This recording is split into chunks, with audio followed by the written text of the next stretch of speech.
마가복음 3장 7절에서 12절 같이 교독하시겠습니다. 제가 먼저 7절 읽겠습니다.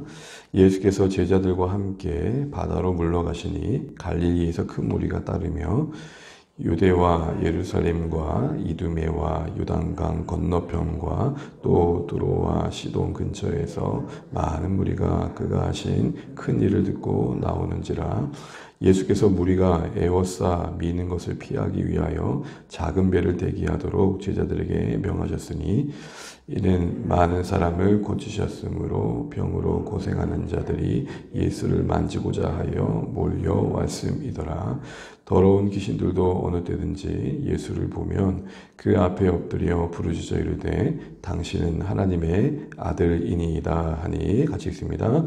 예수께서 자기를 나타내지 말라고 많이 경고하시느니라. 아멘. 우리 인사 나누시죠. 새해 복 많이 받으십시오. 함께 기도하며 감사합니다. 네, 고맙습니다.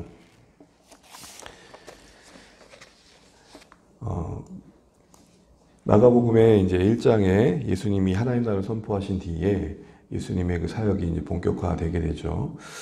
예수님의 사역이 본격화되면서 당시에 이스라엘 예루살렘과 유다의 전 그 곳곳에 상당히 파급력 있는 영향력을 끼치게 되는 것들을 그리고 오늘 본문을 읽게 돼서 알게 되고 또 진행되는 과정 속에서 확인해 왔습니다. 예수님 당시에 선포했던 말씀들, 하셨던 사역들이 그러니까 당시 기준으로 볼 때 상당히 센세이션을 일으킬 수밖에 없을 만큼, 센세이션을 일으킬 만큼 되게 파격적이었던 것이죠. 한마디로 이제까지 보지도 듣지도 경험하지도 못했던 말씀과 사역이었기 때문에 그렇습니다. 기억하시겠지만 당시 종교 지도자들로부터는 들을 수 없었던 권위 있는 새 교훈을 들으셨습니다. 그때 권위 있는 새 교훈이라 하면 말씀의 본질적인 의미가 무엇인지를 알게 되었다는 것입니다.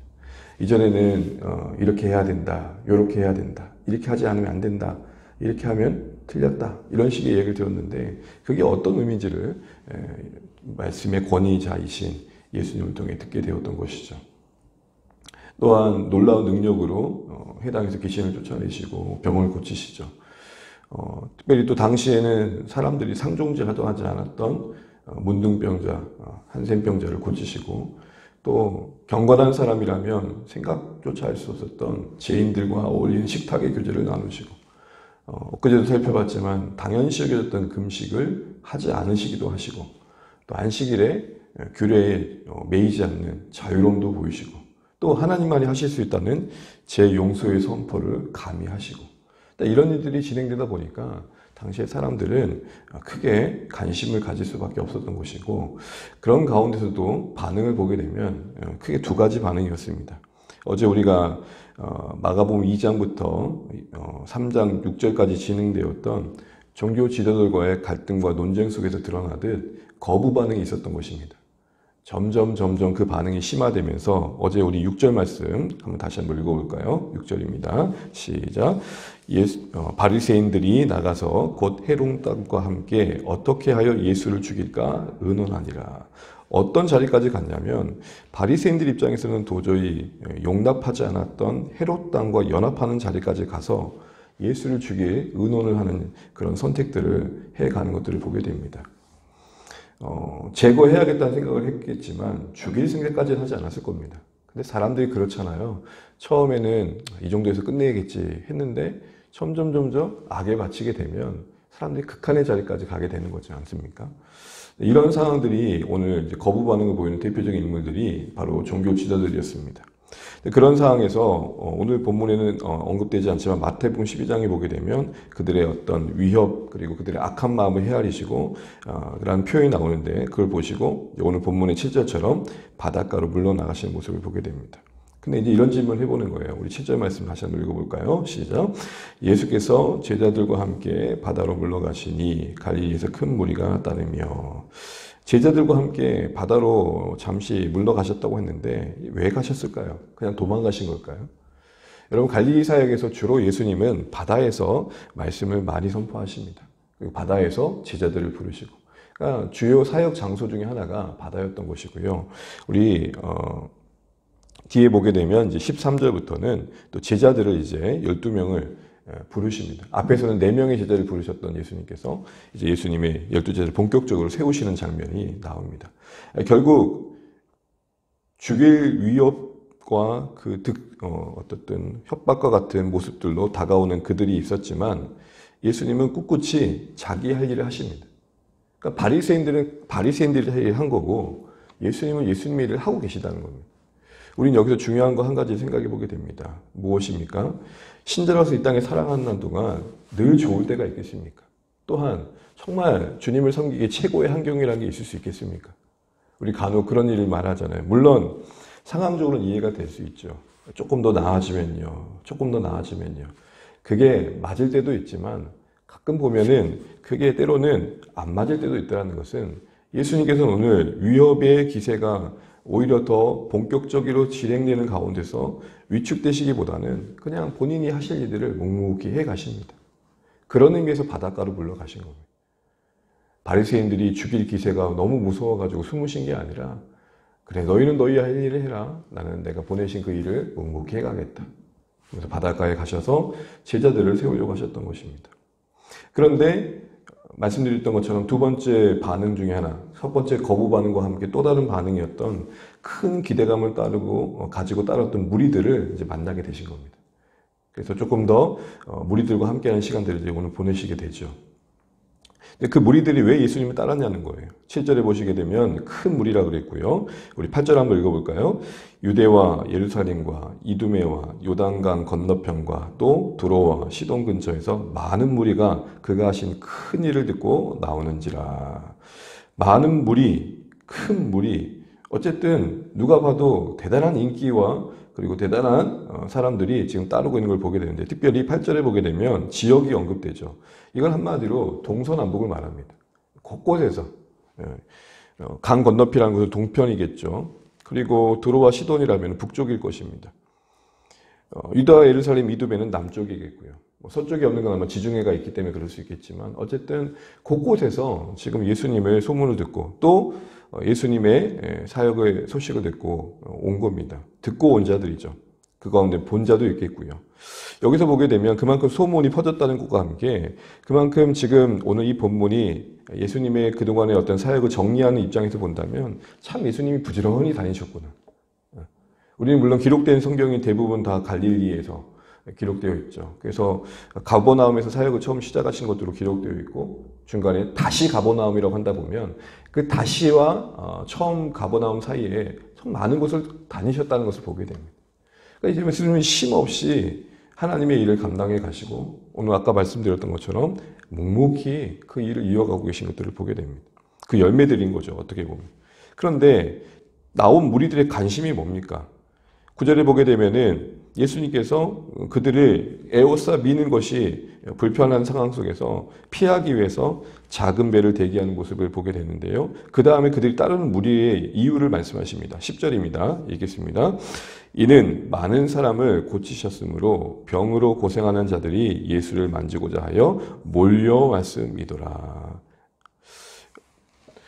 지금 우리가 계속 예수님의 사역이 진행되는 동안 확인했던 것처럼 이 큰 무리, 많은 무리들의 관심은 오늘 10절에 언급되어져 있는 것처럼 병 고침 받고자 함인 거죠. 기적을 경험하고자 하는 것이고 조금 더 보편적인 표현을 쓰자면 인생의 필요를 체험받고자 하는 것입니다. 각자의 필요가 있어서 그 필요를 능히 채워주실 것 같은 존재인 예수님께 다가온 것입니다. 그래서 예수님을 뭐하고자 하죠? 만지고자 합니다. 이것은 여러분 이렇게 생각하시면 됩니다. 용두산가요? 그 기장 쪽에 있는 가봤더니 초입부에 등남불상이라고 있었습니다. 그래서 불상이 배가 이렇게 볼록 나왔는데 하도 사람들이 만져가지고 맨들맨들하더라. 그러니까 거기를 만지면 이제 아들을 낳는다는 만진다라는 의미가 바로 그겁니다. 예수님을 존경하고 존중하고 예수님의 인격을 난 게 아니라 옷자락에도 만지면 낳겠지라는 미신적인 요소가 있는 거죠. 실제적으로 낳은 여인이 있죠. 누굽니까? 혈류병 여인. 그런데 가만히 보면 그것은 만져서 낳은 게 아니라 믿음이 있어 낳은 거죠. 어쨌든 예수님을 만지고자 합니다. 예수님을 알고자 하는 것이 아니었고 예수님을 경험하고자 한 게 아니라 예수님을 만져 필요를 얻고자 한 것입니다. 이게 별거 아닌 것 같은데 어마어마한 차이입니다. 예수님을 만지고자만 했지 예수님을 알고자 하지 않았다는 것입니다. 이에 대한 예수님의 반응이 무엇입니까? 9절 말씀 읽어보겠습니다. 시작. 예수께서 무리가 에워싸 미는 것을 피하기 위하여 작은 배를 대기하도록 제자들에게 명하셨으니. 오늘 무리가 밀려와서도 그랬겠지만 배를 띄우게 하십니다. 잠시 생각해 볼 것은 이 배는 누구의 배일까요? 아무 배나 되면 되라는 상황만큼 인기가 있었으니까 뭐 그런 걸까요? 아마 제자들이 바닷가에서 주로 사역했던 곳이니 아마 제자들 중에 한 사람의 배일 것 같습니다. 그러면 이런 생각을 해보게 됩니다. 배를 버리고 떠났는데 왜 배가 갑자기 등장할까? 그런 의미에서 떠났다, 배를 버렸다라는 의미는 실제적으로 버렸다라는 의미보다는 새로운 태도, 새로운 자세, 새로운 가치관을 정립한 모습을 상징적으로 보여준 태도였던 거죠. 어쨌든 제자들 중에 한 사람의 배에 오르십니다. 왜 오르셨냐는 겁니다. 우리 마가복음 4장 1절 한번 보겠습니다. 1절 2절입니다. 시작. 예수께서 다시 바닷가에서 가르치시니 큰 무리가 모여들거늘 예수께서 바다에 떠있는 배에 올라앉으시고 온 무리는 바닷가에 육지에 있더라. 이에 예수께서 여러 가지 비유로 가르치시니 그 가르치는 중에 그들에게 이르시되. 아멘. 오늘 마가복음 4장 1, 2절을 염두에 보면 결국 배에 오르셨던 목적은 뭡니까? 수많은 무리들의 기대한 대로 그들의 병을 고쳐주는 것들이 우선됐던 게 아니라 계속해서 보여주신 모습, 일관된 모습처럼 하나님 나라의 도를 알리고자 하셨습니다. 두 번째 보이신 반응입니다. 11절 한번 읽겠습니다. 시작. 더러운 귀신들도 어느 때든지 예수를 보면 그 앞에 엎드려 부르짖어 이르되 당신은 하나님의 아들이니이다 하니. 아마 그 무리 가운데는 귀신 들렸던 자도 있었던 것 같습니다. 그 가운데 그 귀신 들렸던 자가 귀신을 통해 그 가운데 있던 귀신이 하는 말이 예수님을 보면서 엎드립니다. 당연히 그 영적 권위 앞에 무릎 꿇을 수밖에 없는 존재이죠. 그러면서 중요한 사실을 하나 선포합니다. 당신은 하나님의 아들입니다. 앞에서 귀신 들린 자가 했던 고백은 당신은 하나님의 거룩한 자입니다. 그랬는데 지금 좀 더 구체적인 표현으로 쓰고 있습니다. 근데 문제는 뭐냐면 이에 대한 예수님의 반응입니다. 뭐라고 하십니까? 12절입니다. 시작. 예수께서 자기를 나타내지 말라고 많이 경고하시니라. 단순히 경고하신 게 아니라 거듭거듭 경고하셨다는 겁니다. 나타내지 말라고요. 왜 예수님은 분명히 예수님 그 자신의 정체성을 드러낸 이 고백을 나타내지 말라고 하셨을까요? 특별히 그 더러운 귀신이 한 그 고백이 이렇게 반응하신 예수님의 모습이 우리에게 주는 교훈은 뭘까요? 일단은 귀신에게 말하지 말라 하셨던 것은 그의 고백은 형식적으로 무릎을 꿇게 했지만 실제적으로 예수님을 인격적으로 받아들이게 하진 않았던 것입니다. 무슨 말입니까? 고백은 있지만 삶을 없는 신앙을 경계하고 계신 것들을 보게 됩니다. 더 나아가 이런 하나님의 능력자로 이런 귀신들의 선포 속에서 고백 속에서 또 무리들이 예수님을 찾는 이유, 자신들의 병 고침을 위해 찾고자 했던 피로와 맞물리면서 혹여라도 예수님 스스로가 그들에게 병 고치는 능력자 정도로 여겨질까 봐. 그러니까 하나님의 아들, 그러니까 하나님께로부터 보냄받은 병 고치는 기적을 베푸는 자 정도로 여겨질 것에 대한 경계를 하고 계시는 겁니다. 잘못된 기대가 낳을 오해를 하나님께서 미리 지금 지향하고 계시는 것이죠. 여기서 우리는 예수님의 무리에 대한 관심을 다시 한번 재차 확인하게 됩니다. 삶이 있는 신앙, 더 나아가 예수님 그분을 만지고자 함이 아니라 알고자 하고 경험하고자 하기를 원했던 것이죠. 여러분, 치유사역이 분명히 중요합니다. 성경이 분명히 기적을 다루고 있고 이런 기적이 오늘날도 일어나는 것에 대해서 부정하지는 않습니다. 근데 문제는 역기능이 있다는 거죠. 치유사역의 역기능. 1970년대에 물론 그때 당시에 한국 교회 자체가 혼돈의 역사 속에서 진행되어서 참 여러 일들이 일어났지만 되게 많은 기적들이 일어났다고 합니다. 근데 그 가운데 박재범 목사님이라는 분이 계신데 참 유명한 부흥사였는데 곳곳에 다니시면서 병 고치는 은사, 신유 은사를 따라서 병을 고쳐준 일들이 상당히 많이 일어났고 숫자적으로는 한 4만 명 정도 그런 일들을 일으켰다고 합니다. 근데 이 목사님이 다시 순회를 하면서 다니셨던 교회를 곳곳에 다니셔서 가만히 보니까 그때 병 고침 받았던 사람이 그때 교회가 오는 확률이 상당히 적었다는 것입니다. 가만 보니 한 80% 정도는 교회를 떠났더라는 것입니다. 그러니까 10명이 나왔는데 8명은 교회를 안 다니고 있더라는 것이죠. 그러면서 이분이 그런 기도를 드렸대요. 하나님, 이럴 거면 저에게서 이 은사를 거두어 주십시오. 차라리 거두어 주십시오.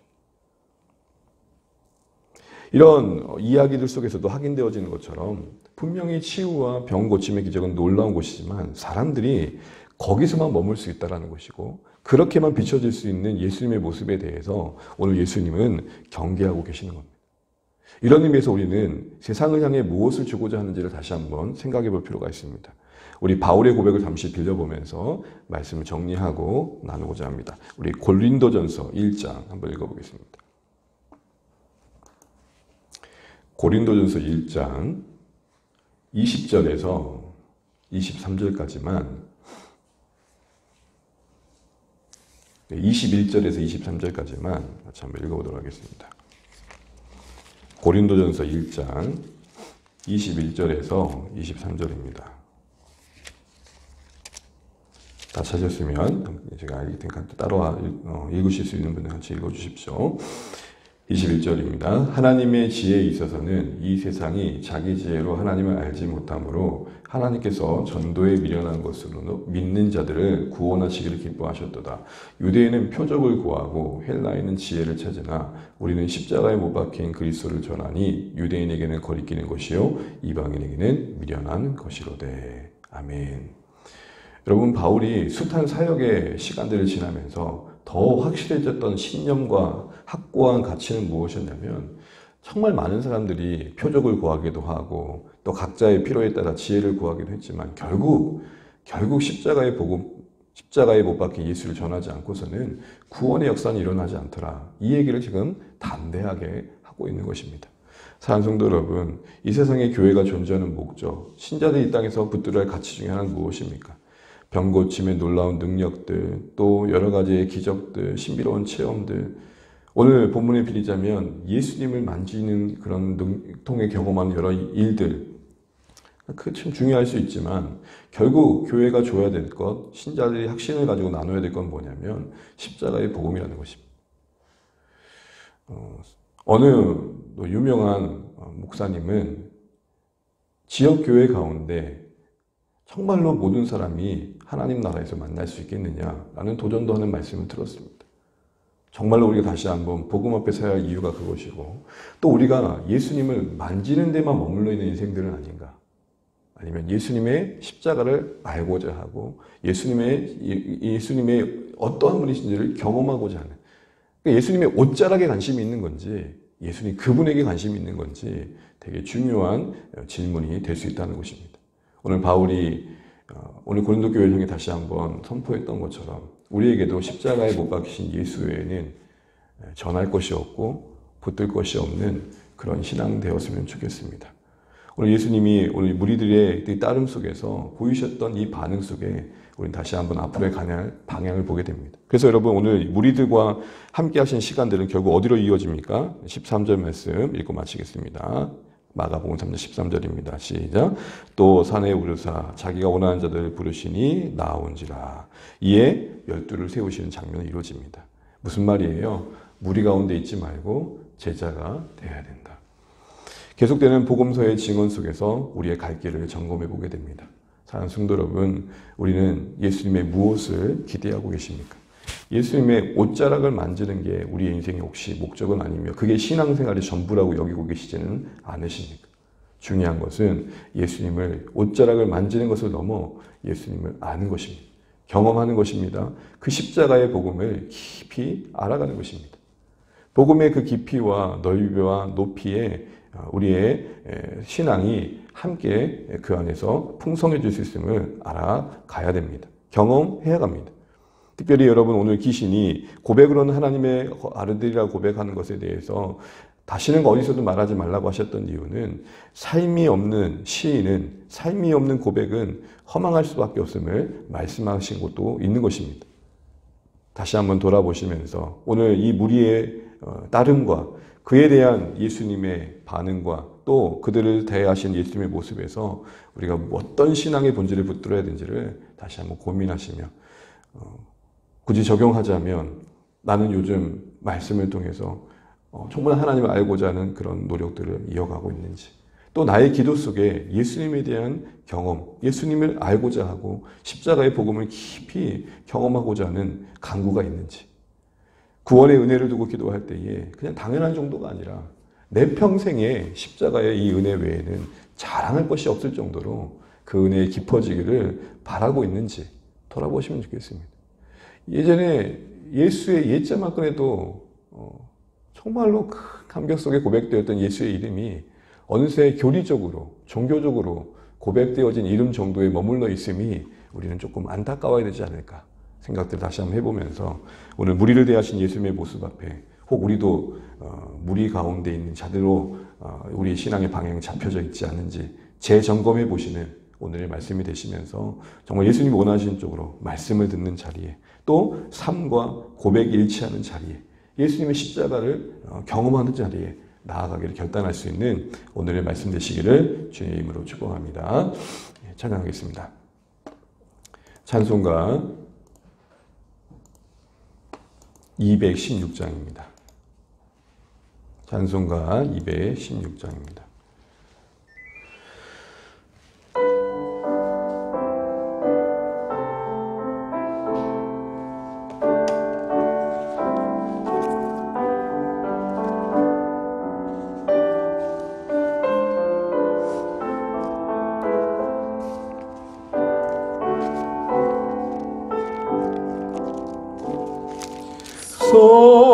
성자의 귀한 몸 날 위하여 버리신 그 사랑 고마워라.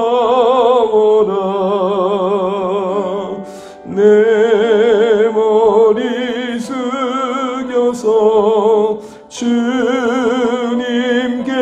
비는 말 나무어 주님께 바치니까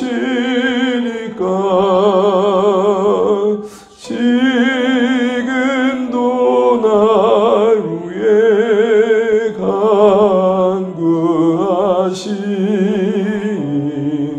이 옅은 믿음이 아옵나니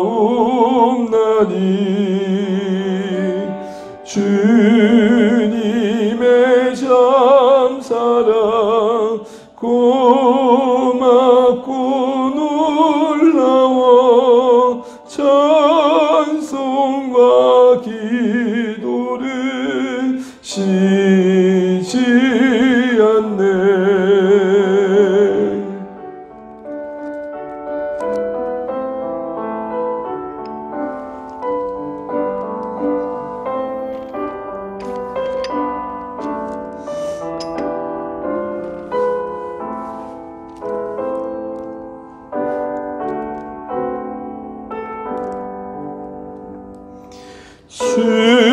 주님의 십자가 나도 지고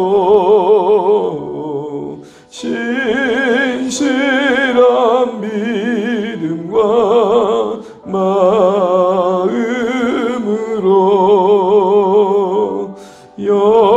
영생의 사랑과 친절한 위로를 네게 나 베풀게 하옵소서. 만 가지 은혜를 받았으니 내 평생 슬프나 즐거우나 이 몸을 온전히 주님께 바쳐서 주님만 위하여 늘 살겠네. 아멘.